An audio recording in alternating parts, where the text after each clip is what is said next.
राखी से राखी माँ का सफर जो है ना, उसी बीच में कहीं पर डॉक्टर वाई राखी का जन्म हुआ। शादी के 5 साल तक मुझे संतान की प्राप्ति नहीं हुई। किसी इंसान ने मेरा जबरदस्त, मेरे पड़ोस में रहते उन्होंने मेरा मजाक उड़ाया। उन्होंने मुझे सीधे साफ शब्दों में कहा, तुम बांझ हो। मैं सीधा माता रानी के पास गई। मैंने कहा, मेरी नहीं, ये तेरी इंसल्ट है, मैं नहीं, तू बांझ है। बेस्ट एक्सपीरियंस अब तक का आपका क्या रहा है एस्ट्रोलॉजी में? मेरी एक बहुत प्यारी 2 बहनें हैं, निशा और ईशा। निशा हमेशा आकर 1 साल तक लगातार कहती थी, मुझे संतान नहीं हो रही, मुझे संतान नहीं हो रही, मुझे संतान नहीं हो रही। मैम, तमाम लोग आपके पास आते होंगे अपनी अपनी परेशानियां लेकर। कभी कोई निगेटिव एनर्जी ऐसा हुआ कि आपको परेशान किया? माता रानी के होते नहीं करेगी। क्या वाकई एस्ट्रोलॉजी सीखना, जो लोग ये बोलते हैं उनको बताइए कि इतना आसान होता है? एस्ट्रोलॉजी सीखने से नहीं आती, नहीं आती, नहीं आती। मैम, जैसे कोई कुछ होता है, एस्ट्रोलॉजर की अगर बात करें तो लोग बहुत तरह की बातें करने लगते हैं। यार क्या है इसमें, बैठ के सिर्फ बोलना ही तो है, कुछ भी बोल देते हैं ये लोग, पैसा कमाने का एक जरिया बना लिया है। तो क्या वाकई एस्ट्रोलॉजी सीखना, जो लोग ये बोलते हैं उनको बताइए कि इतना आसान होता है? सीखिए, पता चलेगा। ये बहुत जिम्मेदारी का काम है। जितनी आसानी से कैमरे के आगे बैठकर मैं आपको बोल रही हूँ और हम जवाबदेही होते हैं। आपको मालूम है कि ये मैंने आज तक एक भी बंदा ऐसा नहीं देखा अपनी पूरी लाइफ में जिसने मेरी रील उठाकर ये बोला हो कि वाओ मैम आप कितना अच्छा बोल रहे हो, कितना अच्छा बोलते हो या तारीफ करी हो। लेकिन मैं ऐसे 50 चैनल आपको बता सकती हूँ जो अगेंस्ट बोलते हैं। तो लोग गिराने में लगे रहते हैं, उठाने में नहीं लगते हैं, पहली बात। और एस्ट्रोलॉजी सीखने से नहीं आती, नहीं आती, नहीं आती। प्लीज, अगर आप एस्ट्रोलॉजर हैं तो नहीं आती।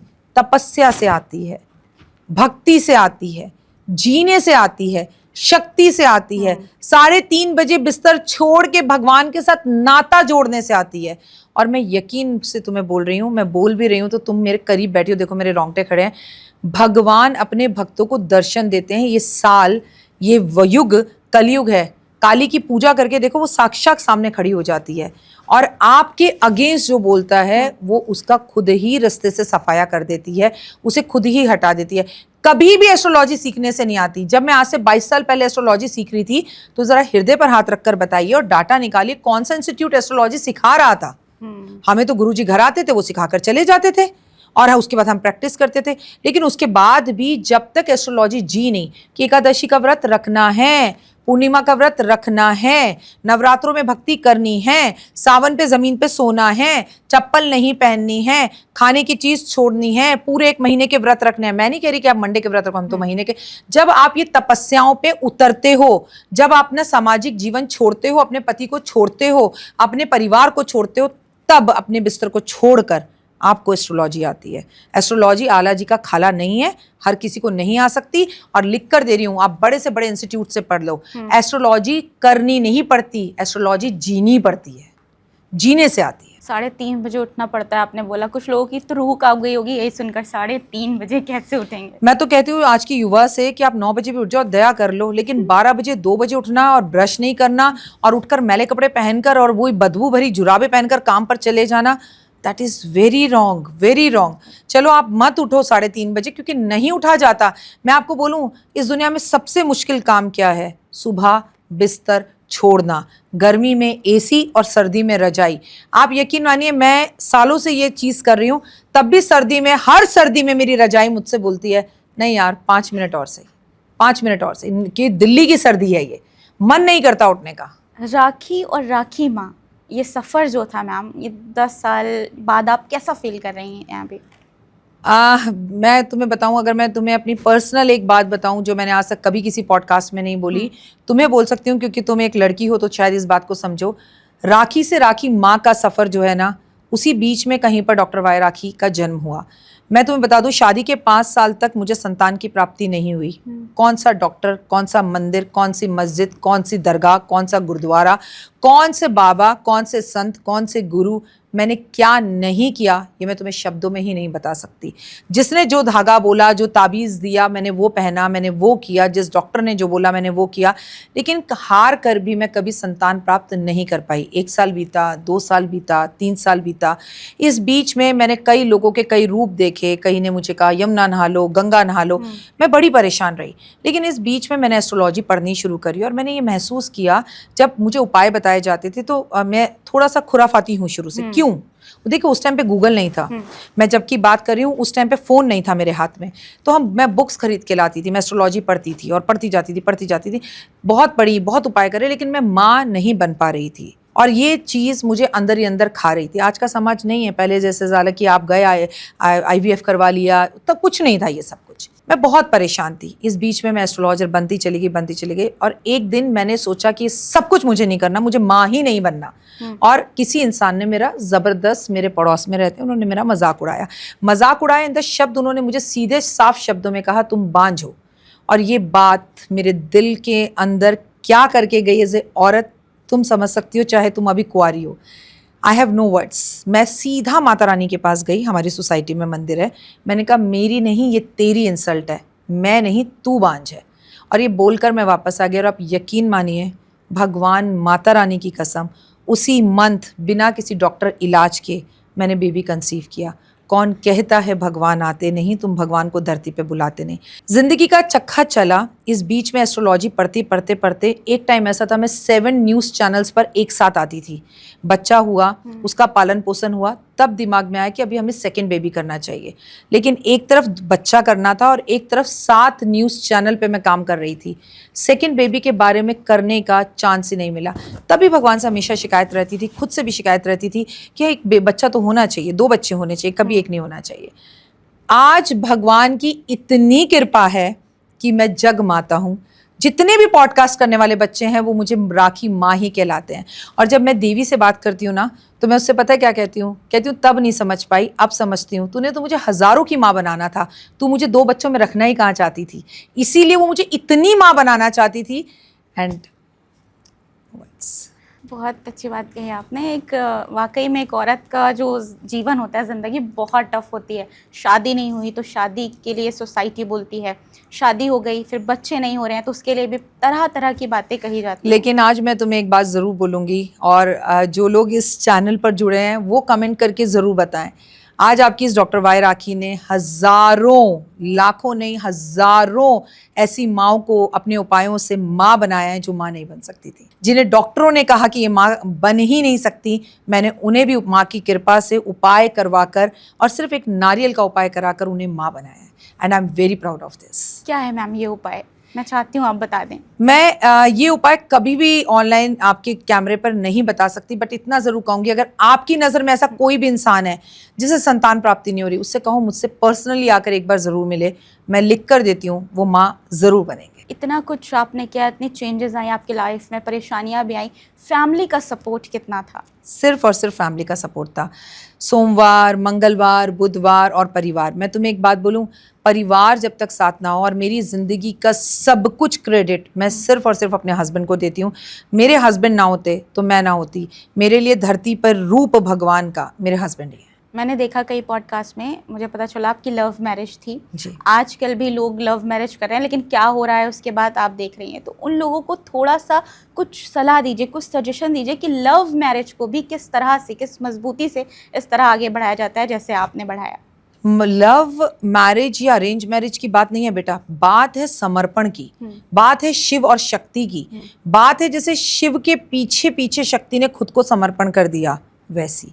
तो अगर आप में समर्पण की भावना है, अगर आप सच में बहुत ज़्यादा अपने पति से प्यार करती हैं, चाहे शादी के बाद आपको प्यार हुआ हो, मतलब कि आपकी अरेंज मैरिज हुई हो या आपने लव मैरिज की है, पर उनमें कुछ गलती है तो आप चुप हो जाएं, आप में कुछ गलती है तो वो चुप हो जाएं। लेकिन अब होता क्या है, तुम कैसे बोल रहे हो, मैं क्यों बोलूं, मतलब मैंने एक पॉडकास्ट में रिसेंटली बोला पैर छू लो, तो भाई साहब बवाल हो गया कि औरत थी क्यों पैर छुए, आदमी क्यों नहीं छुए। मैं तो कह रही हूँ आदमी भी छू ले अगर आप छुआने पे मंजूर हैं। भाई मैं तो अपने हस्बैंड को एक गिलास पानी नहीं उठाने देती, मैं कहती हूँ मैं हूँ तो तुम क्यों उठाओगे। और अगर मेरा बेटा बैठा हो और मेरे हस्बैंड कोई चीज़ उठा रहे हो तो भी मैं अपने बेटे को बोलती हूँ तुम्हारे होते हुए तुम्हारे पापा को काम क्यों करना पड़ा, उठ के खुद करो, सेवा करो, ये छोटी छोटी चीज़ें ही रेमेडी हैं। मंदिर जाने की जरूरत नहीं है, माता पिता को पूछ नहीं रहे और मंदिर में जाके भंडारे कर रहे हो, किस काम के वो भंडारे। तो अगर आप अपने परिवार को खुश रखते हो, पत्नी को खुश रखते हो, पति को खुश रखते हो, आपके बच्चे आपके लिए गर्व से कह सकते हैं that I have a best mummy papa in the world, या आप कह सकते हो गर्व से कि मेरा बेटा दुनिया में सबसे बेहतर है, मेरी बिटिया, मुझे अपनी बेटी पे प्राउड है, तो दैट इज ऑल गुड। क्योंकि बेटा शास्त्रों में लिखा है और चाणक्य ने भी कहा है, पत्नी कैसी है ये तब पता चलता है जब पति पे बुरा वक्त आए, उसकी नौकरी चली जाए और पत्नी उसका साथ दे या ना दे, जैसे माँ सीता ने दिया था। और बेटी कैसी प्राप्त की है तुमने, ये तब पता चलता है जब वो युवा होती है कि उसका चरित्र कैसा है। और बेटा तुमने कैसा पैदा किया, ये तब पता चलता है जब तुम बूढ़े होते हो कि वो तुम्हें 2 रुपए खाने के लिए देता है या तुम्हारी गर्दन पकड़ लेता है। ये हमारे शास्त्रों में भी लिखा है और चाणक्य नीति में भी लिखा है। मैम बेस्ट एक्सपीरियंस अब तक का आपका क्या रहा एस्ट्रोलॉजी में क्लाइंट के साथ? बेस्ट एक्सपीरियंस की अगर मैं बात करूं तो मेरी एक बहुत प्यारी 2 बहनें हैं, निशा और ईशा। और ईशा और निशा दोनों मेरे पास आते थे। तो निशा हमेशा आकर 1 साल तक लगातार कहती थी मुझे संतान नहीं हो रही, मुझे संतान नहीं हो रही, मुझे संतान नहीं हो रही। वो बहुत परेशान थी। तो मैं उसको बोलती थी होगी, ये करो ये करो ये करो। तो एक दिन वो आई मेरे पास और बहुत रोने लगी और रोकर मुझसे बोलती है कि अरे श्योर मैम मुझे कभी बच्चा होगा? नहीं, आप बिल्कुल सच बोलते हो, मुझे मालूम है, आप सच बोल दो। मैंने कहा एस्ट्रोलॉजी करना छोड़ दूंगी, तुझे बच्चा नहीं होगा तो बच्चा होगा। और आपको पता है एक दिन 1 साल बाद, मतलब उससे मुझे बताया कि शी गॉट कंसीव्ड, और 1 साल बाद वो मेरे पास आई और उसने मुझे 2 जुड़वा बच्चे मेरे हाथों में दिए। वो मेरी ज़िंदगी का सबसे खूबसूरत एक्सपीरियंस मानती हूँ मैं। और वो भी एक बेटा और एक बेटी। और वो जब भी पहली बार स्कूल जाते हैं तो वो फ़ोटो भेजती है कि मेरे बच्चे आपकी वजह से स्कूल पहली बार जा रहे हैं। जब उन्होंने पहली बार माँ बोला तो उसने वीडियो भेजी। तो माँ वो बनी है, लेकिन कायदे से देखें तो मैं भी बनी हूँ। तो ये एक्सपीरियंस मेरी ज़िंदगी का सबसे बेहतरीन एक्सपीरियंस है। और बीइंग ए, अगर आप पेरेंट्स बोलें तो एक दिन मैं एयरपोर्ट पर जा रही थी अपने बेटे के साथ। सो हम जनरल लाइन में से गुजर रहे थे, इंडिगो की हमारी फ़्लाइट थी, नॉर्मल फ़्लाइट थी। तो वहाँ के जो मेन जो एयरपोर्ट के अधिकारी हैं वो आए और उन्होंने मुझे फूलों का गुलदस्ता दिया और बोले मैं आपको बहुत फॉलो करता हूँ और ये दिल्ली एयरपोर्ट की बहुत रिस्पेक्टेबल बात है। मैंने कहा सर कोई भी आता है, मैं खास क्या हूँ। तो उन्होंने मेरे लिए बग्गी मंगाई, मुझे गाड़ी में बिठाया, मुझे कॉफ़ी पिलाई और वीआईपी गेट जहाँ से बड़े बड़े वीआईपीज़ एंट्री करते हैं वहाँ से एंट्री करवाई। ऐसे में then you feel proud front of your son. आपको मालूम पड़ता है कि आपने क्या अचीव किया। किसी की जिंदगी तो बदली होगी ना, तभी आपको इतना प्यार मिलता है। और उससे भी ज्यादा खुद चेक कर लो, इंस्टाग्राम पे जाओ, यूट्यूब पे जाओ, बिलीव इन कर्मा पे जाओ, सिर्फ जय माता दी लिखा जाएगा। वो मेरा है ही नहीं। मैं हमेशा बोलती हूँ मेरा आपका माता रानी का ये प्यारा सा यूट्यूब चैनल, ये इंस्टा परिवार, ये मेरा संसार है। और मेरे संसार में बुराई करने वालों की कोई जगह नहीं है। अगर कोई ऐसी कीड़ा आ भी जाता है बुराई करने वाला, तो मैं कभी जवाब नहीं देती हूँ। मेरे बच्चे ही जवाब दे देते हैं उन्हें पलट कर कि आप मैम के बारे में क्या जानते हो, तू है कौन, क्या है, ये है वो है। तो क्या अचीव किया मैंने ज़िंदगी में? प्यार, भरोसा अचीव किया लोगों का ज़िंदगी में। मैम तमाम लोग आपके पास आते होंगे अपनी अपनी परेशानियां लेकर, कभी कोई निगेटिव एनर्जी ऐसा हुआ कि आपको परेशान किया? माता रानी के होते नहीं करेगी, तुम मानोगी नहीं और न मैं तुम्हें एक्सपीरियंस करा पाऊंगी। When you touch my hand, तो तुम मेरे हाथ को छू कर देखो, मेरे अंदर माता रानी रहती है, मेरे पास माता रानी रहती है, मेरे रोम रोम में माता रानी रहती है। मुझे तंग करने वाला, मुझे परेशान करने वाला आता ज़रूर है मेरी ज़िंदगी में भैरव बनकर, लेकिन उसे माता रानी अपने आप ही रास्ते से निकाल देती है। I don't reply. बहुत सारी चीज़ें मैम आपने बताई, बहुत सारी उपाय भी बताए, लेकिन जैसे कुछ लोग होते हैं घर से बाहर रहते हैं, अब उनको कहीं पर जाना है, वो मंत्र पढ़ना भूल गए हैं जो मतलब सेफ्टी के लिए होता है, तो क्या करें वो? क्या कोई तारीख है, क्या सतर्कता बरतें? क्योंकि ये टाइम आपने बताया बहुत ख़राब चल रहा है। कोई दिन, कोई तारीख, कोई समय ऐसा हो जब सफ़र करना अवॉइड किया जाए?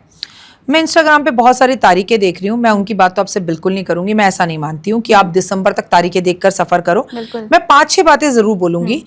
तुम लाल रंग के कपड़े पहनकर सफर मत करो, मंगलवार और शनिवार सफर मत करो, गुस्से में घर से लड़ाई कर कर सफर मत करो, और पर्टिकुलर जिस दिन 9 तारीख हो उस दिन सफर मत करो। बाकी जब मर्जी सफर करो। और जब भी सफर करो माँ के मंदिर जाओ, हनुमान जी के मंदिर जाओ और अच्छे कर्म करो, किसी का दिल मत दुखाओ, क्योंकि भगवान आ गए हैं आपका जो है हिसाब करने के लिए। बुराई, कभी गिरते को तो उठाओ, कभी किसी के चेहरे पर मुस्कान तो लाओ, कभी किसी की तारीफ तो करो, क्योंकि कलयुग ये कहता है बेटा जो तुम दोगे वही तुम्हें मिलेगा। तो मैं हमेशा कहती हूँ तारीफ दो, पैसा दो, मान दो, इज्जत दो, कॉम्प्लीमेंट्स दो, जो दोगे वही मिलेगा। तो फिर अच्छा दो, अच्छा मिलेगा। मैम रक्षाबंधन भी आने वाला है, तो जाते जाते ये भी बता दीजिए कि किस राशि वालों को क्या क्या उपाय करने चाहिए? रक्षाबंधन पे आपको किसी भी राशि वालों को कोई उपाय करने की जरूरत नहीं है। बस इतना जरूर कहूंगी, मन और हृदय से भाई को मनाएं। आपने बहुत अच्छा सवाल पूछा, भाई से समय से नाराज हैं, मान जाइए। प्रॉपर्टी के केसेस को लेकर भी प्रॉब्लम्स चल रही हैं, तो रक्षाबंधन पर राखी बांधना भाई को बंद मत करिए। ऊपर वाला कभी भी किसी की भी डोर खींच लेता है, चाहे आप कितने भी हेल्दी क्यों ना, इतना अहम और वहम सब यहीं रह जाएगा। ये प्यार भरे रिश्ते हैं, कभी भाई के घर जाएं, कभी भाई को अपने घर बुलाएं। भाई के घर जाएं तो भूखे ना आए, भाई आपके घर आए तो भूखा ना जाए। और कुछ सासें जो मैं मायके नहीं जाने दूंगी, मैं तुम्हारे भाई को राखी नहीं बांधने दूंगी, रब से डरो, उसकी लाठी जब बोलेगी तो उसमें आवाज नहीं होगी। किसी भी भाई को उसकी बहन से दूर करना दुनिया का सबसे बड़ा पाप है, और ये साल मंगल का है और मंगल कारक होता है भाई का। तो तमीज से रहिए, कायदे से रहिए, तो फायदे में रहेंगे। थैंक यू मैम, बहुत बहुत शुक्रिया आपका आने के लिए Rami talks. Thank you so much, and I want to tell you one thing, तुम्हारी आंखें बहुत खूबसूरत हैं Thank you, और तुमसे ज्यादा तुम्हारी आंखें बोलती हैं। माता रानी की कृपा तुम पर बरसे, और बेटा तुम और तुम्हारा ये चैनल बहुत तरक्की करे, हमेशा खुश रहो। Thank you so much. देखिए, रामी टॉक्स एक बहुत खूबसूरत चैनल है, और अगर अभी तक आपने इसे लाइक, सब्सक्राइब, शेयर नहीं किया है तो आप राम जी से थोड़ा सा दूर हैं। राम के नाम का ये channel please like, subscribe, share जरूर करें, और अगर आप मुझे फॉलो करते हैं तो जरूर करें। दोस्तों, मैम ने बहुत अच्छी बातें बताई, बहुत सारी चीज़ें बताई। उम्मीद है कि आप इन सारी चीज़ों पर अमल करेंगे। कुछ ऐसी चीज़ें भी बताई जो पर्सनल लाइफ में आपको इम्प्लीमेंट करनी चाहिए, बहुत ज़रूरी है। कैसा लगा आपको हमारा ये पॉडकास्ट, ज़रूर ज़रूर ज़रूर बताइएगा कमेंट में। अगर आपका कोई सवाल हो तो वो भी कमेंट में ड्रॉप करिएगा। अगला पॉडकास्ट जब मैम के साथ करेंगे तो आपके सवाल भी लेने की कोशिश ज़रूर करेंगे। चलिए, फिर मुलाकात होगी आपसे एक नए पॉडकास्ट में। तब तक के लिए अपना खूब सारा ख्याल रखिएगा।